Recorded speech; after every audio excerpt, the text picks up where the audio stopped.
Okay.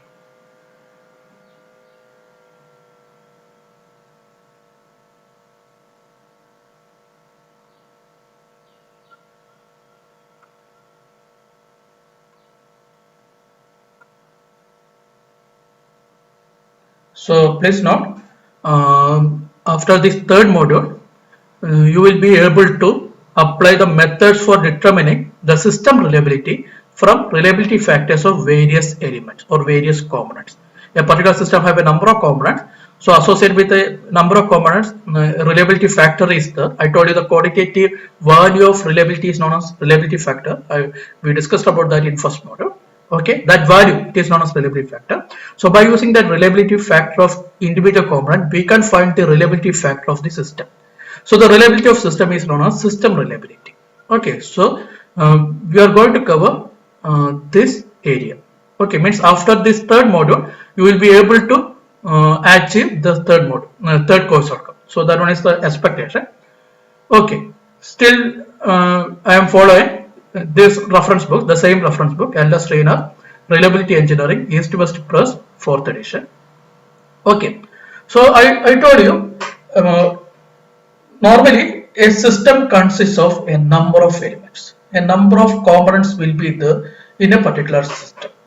Okay, so if somebody is asking about whether the given system is reliable or not, we have to calculate the reliability of the system. And the interesting thing is the reliability of the system is depending upon the reliability of individual components. Okay, means by using the reliability of individual elements, we have to determine the reliability of the system. We have to determine or we have to estimate, we have to calculate the reliability or reliability factor of the system. Okay, so please note, if you are actually what is reliability? Reliability is a probability value.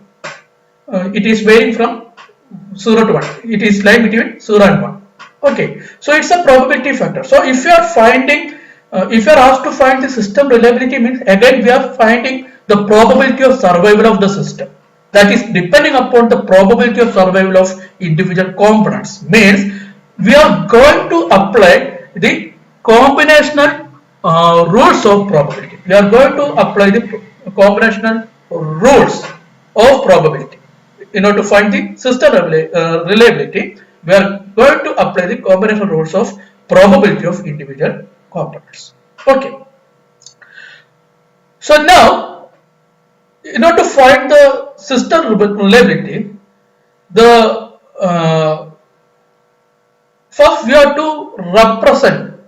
First we need first we have to draw the reliability block diagram. Reliability block diagram is the connection between the reliability of individual components. Okay, so it is something similar to as we are the control engineers. It is something similar to block diagram representation of control system. It is something similar to block diagram representation of control system. So for example, we can consider this one.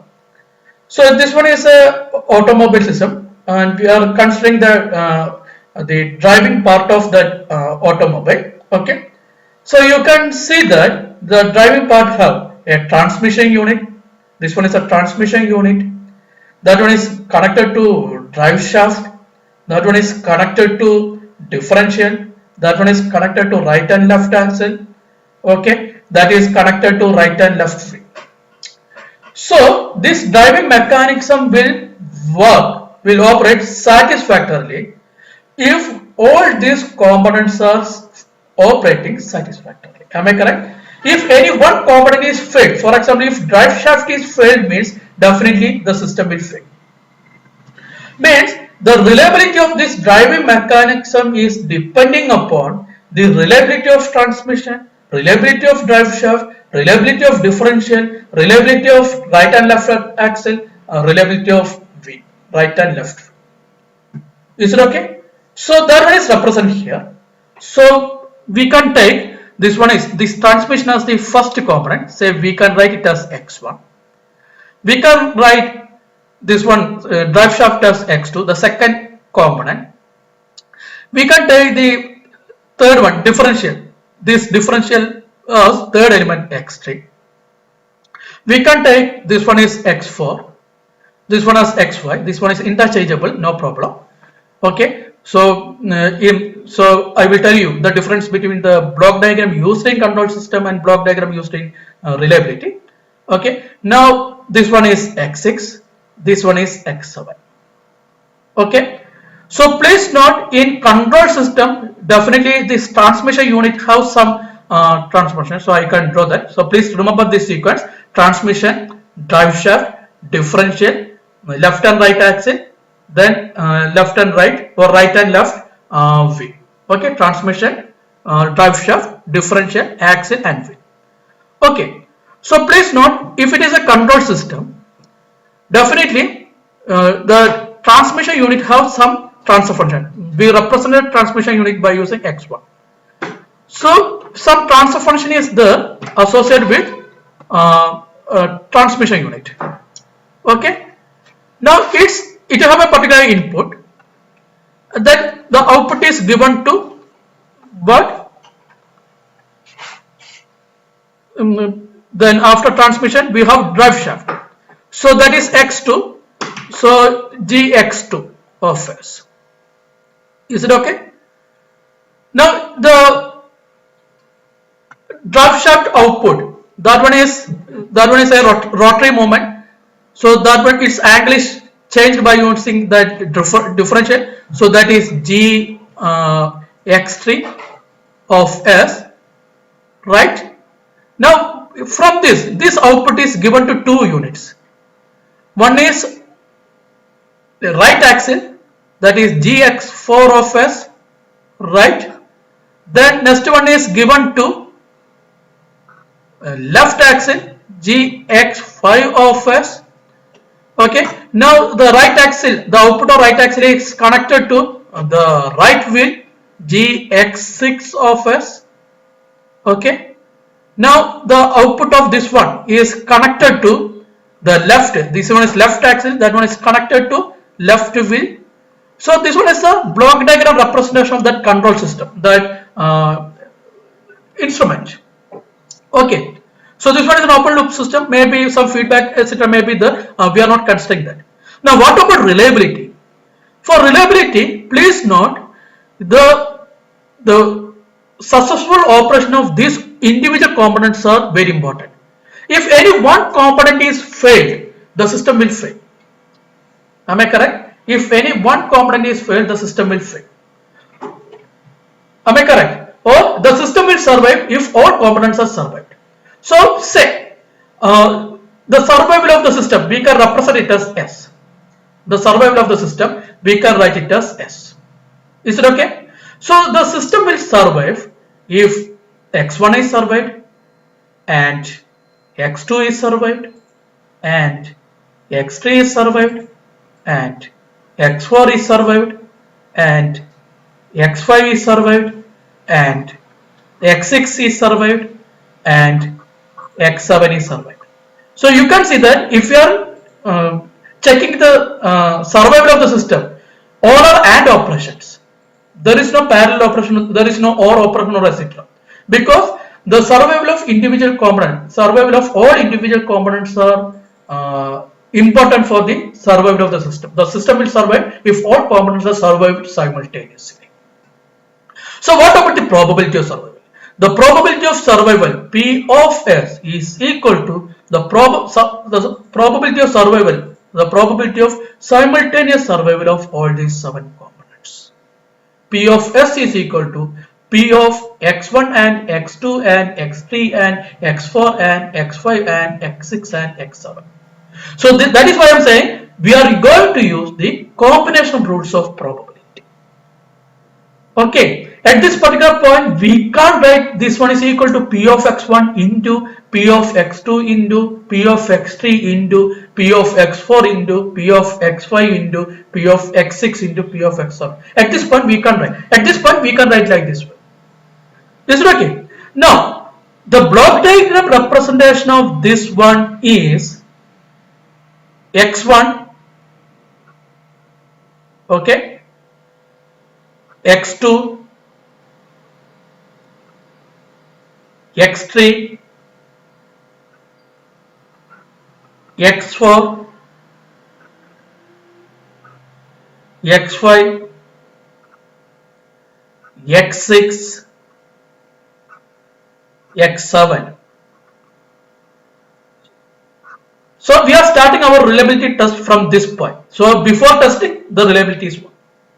Now this one must be survived. So we have to check the reliability of this one, and this one must be survived,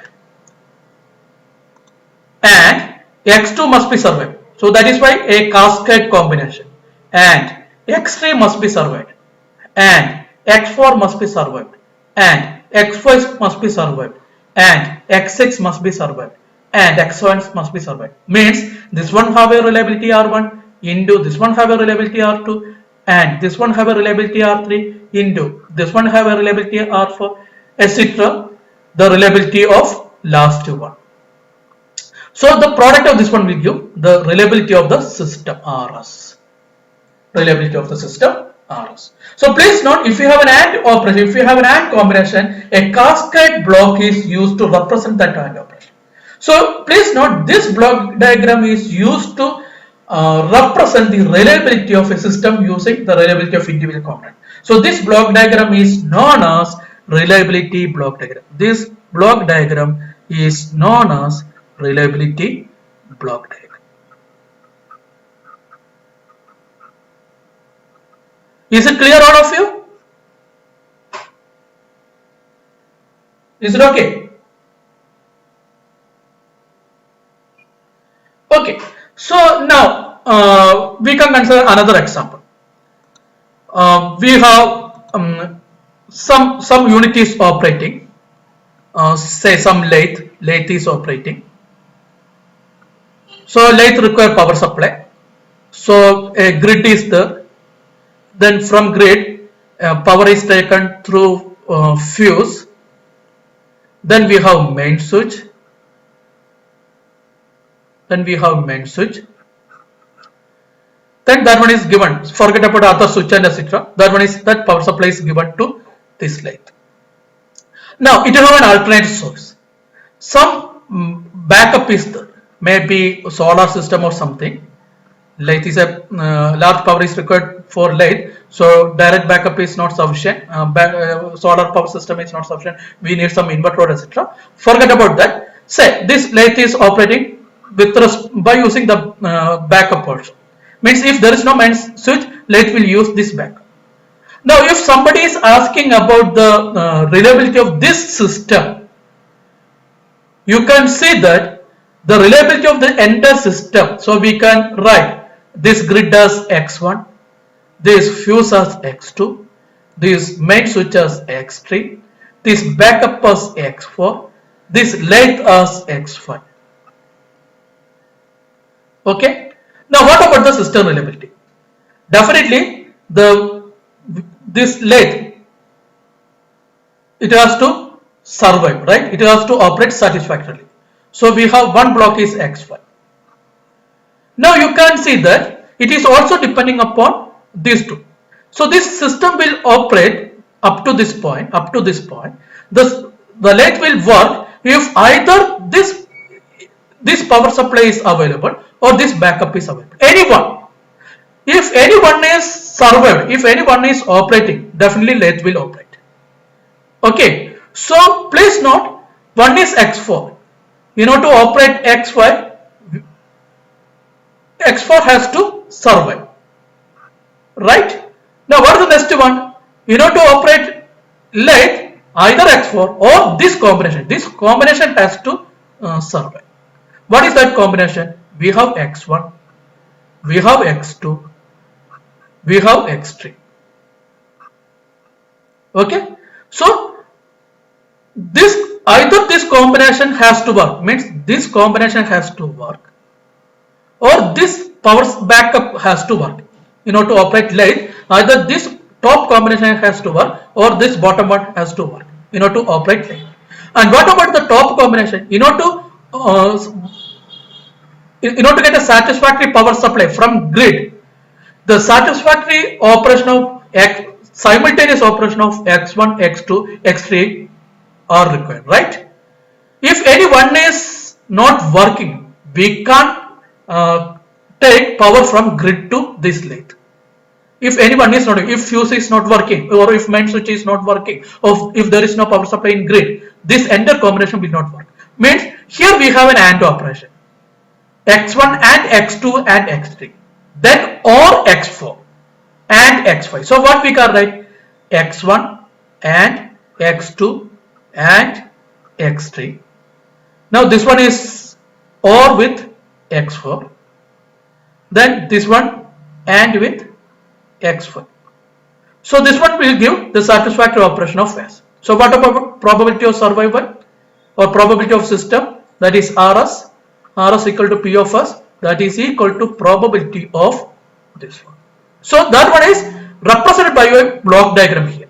This one is the block diagram representation of this reliability. Okay. One more modification is required here.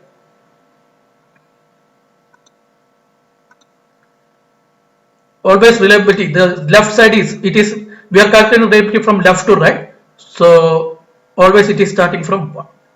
Then right side, the rightmost one is the system reliability. We are calculating reliability from left to right. So leftmost reliability is 1, means we have started our testing. So before starting our test, reliability is 1, nothing is failed. Now one by one we have reliability components. So this one is the reliability block diagram. This one is the reliability block diagram. Any doubt, my dear students?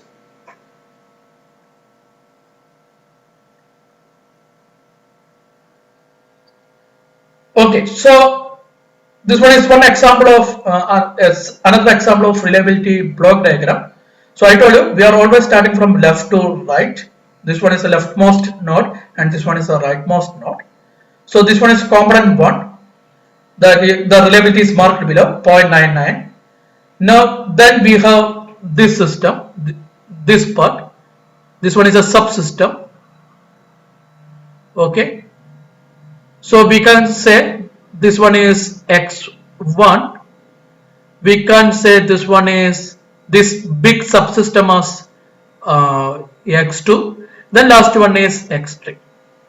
So what about probability of survival? P of S. P of S is equal to probability of x1 and x2 and x3. Now what about x2? The x2 have two parallel parts. So survival of any one component is sufficient. Or x2 will fail if both are failed. If these two parallel parts are if these two are failed, means x2 will fail. Or x2 will survive if any one parallel path is survived. So we can split this one into two. This parallel path we can take it as x4 and this parallel path as x5. So what about x2? x2 is x4 or x5. So we can write this equation as probability of x1 and now x2 we can replace x2 as x4 or x5 and x3. Now what about this x4? You can see that the component 2 we can write it as x6. Now this one is x7. So what about x4? x4 is nothing but x6 and x7. These two components. Because x4 will survive if these two components are survived simultaneously. That is why cascade operation. Cascade operation means, for the survival of the combined block, we need a simultaneous survival of individual components. That is cascade. Parallel means survival of any one component is sufficient for the survival of the combined one. Okay. So in order to operate x4 satisfactorily, this x6 and this x7 has to operate satisfactorily. So x6 and x7 is equal to x4. Similarly, component 4 we can write it as x8. Then we can write component 5 as x9. You can see that again cascade operation. So what we can write, x5 is equal to x8 and x9. So we can expand this one. This one is equal to probability of x1 and in bracket what about x4? x4 is x6 and x7. x6 and x7. Okay, or now what about xy? x8 and x9. Now close this curly bracket. Now outside we have and s3. So this one is the system reliability, probability of x1 and x6 and x7, or x8 and x9 and x3. Is it okay? So this one is reliability block diagram representation. Now my question is, I told you this one is something similar to the block diagram representation of a control system. And what we are doing in order to find the final transfer function, what we are doing? We are applying the block diagram reduction techniques. Am I correct? In control engineering, we are using block diagram reduction technique to find the final transfer function, or the transfer function of the entire system. We are applying block diagram reduction technique. Here, in order to find the final reliability, the reliability of the system P of s, that is equal to Rs, we are applying the combination rules of probability. Means we have to expand this bracket. Okay, so we are going to discuss about that concepts, how we are calculating the reliability of a system by using the combination rules of probability. Is it okay? Shall we proceed?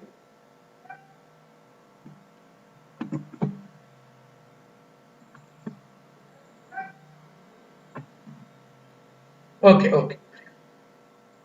So now we are going to split our third module into 1, 2, 3, 4, 4 different parts. Okay, 3 different parts.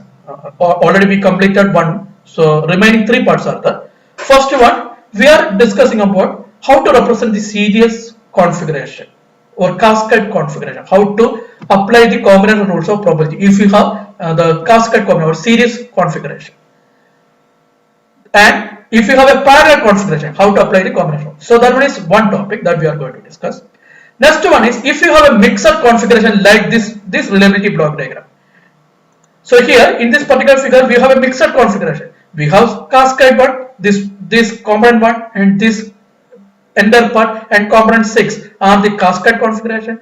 Then this and the bottom one are parallel configuration. So what we have? We have the mixed configuration. Both series and parallel parts are there in reliability block diagram. So how to solve the mixed configuration? So that one is the second part that we have to discuss. Then third part is what is duality. In reliability block diagram also some duality is there. If we know one reliability block diagram, if we know the reliability block diagram of survival, definitely we can find the reliability block diagram of failure. That we can do. So that is duality. How to draw that?